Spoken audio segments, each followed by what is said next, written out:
before I even dive into the topic, I would like to extend my heartfelt gratitude to Madam Parveen for providing this great opportunity to us to stand in front of you all and present our research topic.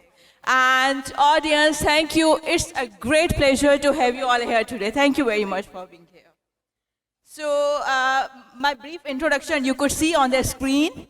And the topic which I'm going to present today is about oral health status and practices among pregnant women. Because pregnancy can increase the risk for many oral diseases as the changes in the pregnancy, some changes in the pregnancy during the pregnancy occur in the body, and as a result of those changes, pregnancy increases the risk for many oral diseases. On account of increased levels of certain hormones, specifically estrogen and progesterone, these two hormones specifically during pregnancy increases the risk for oral health diseases. Besides, when it comes to the dental treatment, there are two critical phases in pregnancy, the first trimester and the last trimester. And the dental diseases specifically occur during the second month of gestation that makes the first trimester of pregnancy. Because as we all know that the first trimester of the pregnancy is the critical period when women undergo certain changes in their bodies, and it is a critical period when expecting mother is likely to have multiple health conditions. And that multiple health condition does not only endanger the expecting mother, but these conditions may also harm the future baby as well. So on account of certain increase in certain hormones, as a result of those increase in the hormones, many tissues in the body are affected, including dental tissues. So as a result of those hormonal fluctuations, dental tissues are also affected as a result of those hormonal fluctuations. And the group of diseases which occur as a result of those hormonal fluctuations will be discussed in the results section because of lack of time. So in brief, I told you the background that there are certain changes occur in the body, specifically the increase in the hormones, progesterone and estrogen, and on account of increase in these two hormones, during the pregnancy, expecting mother becomes vulnerable to many dental conditions, because this is a period when women undergo, in the body, many tissues undergo certain changes, including dental tissues.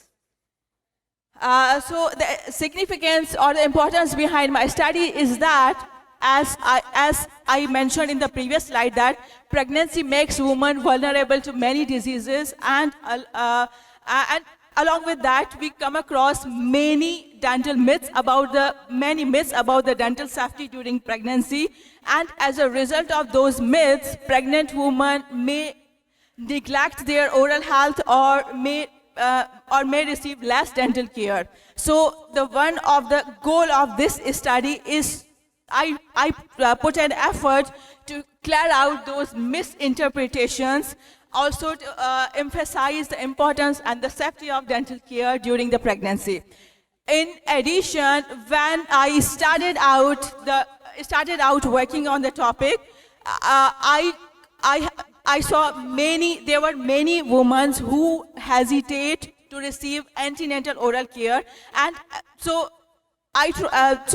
this study could also be meaningful to raise awareness and to inform the pregnant woman that they should not neglect the oral health, because neglecting the oral health does not only cause dental issues but may also affect the general and overall health.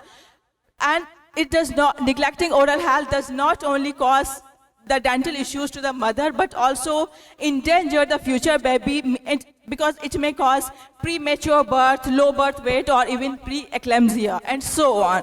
So the primary goal and one of the most important goals behind this study is that to inform and educate the pregnant woman and expecting mothers.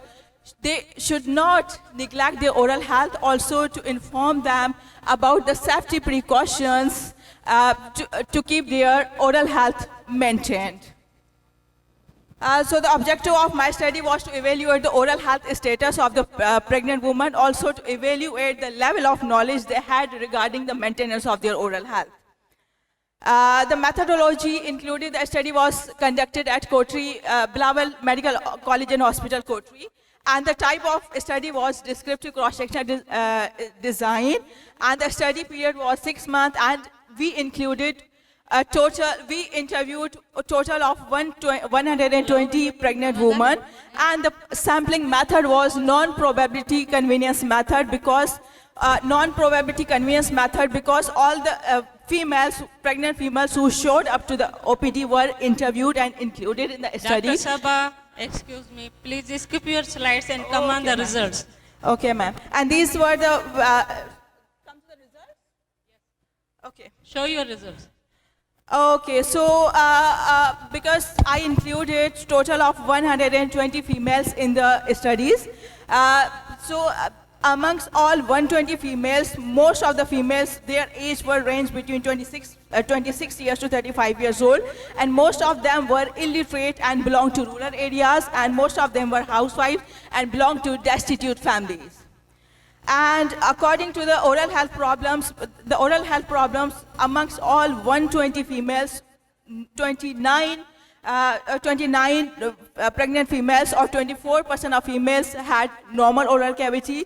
Beside this, the most common conditions which was found among 120 females was dental caries. So it makes around 34% of females who had dental caries in their teeth. And secondly, the second condition which was found common amongst pregnant women was gingivitis. Because of lack of time, I would not be able to discuss these diseases in detail. So, and lastly, multiple problems include dental erosion and the pyogenic granuloma.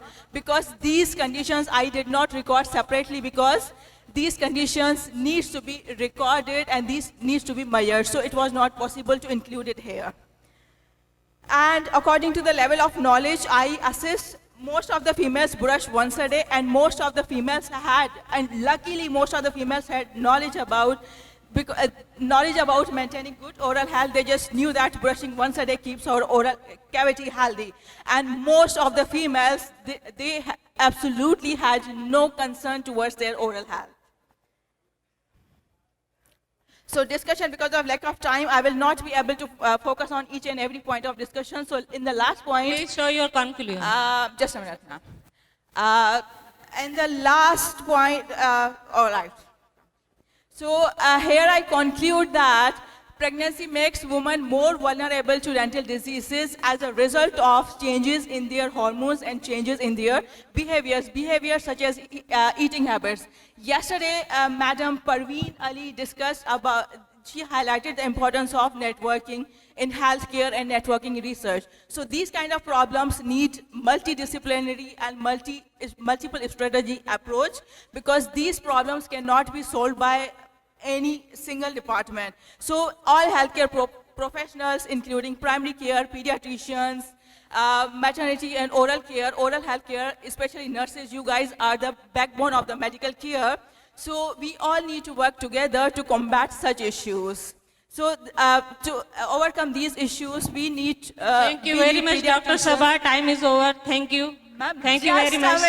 We have our next presenter. Thank you very much. So we need to work together, all of the healthcare workers, primary care, pediatricians. You are requested to consider to spare an extra minute and spark awareness to your patient to counsel them. That oral care is a part of antenatal care. Thank you.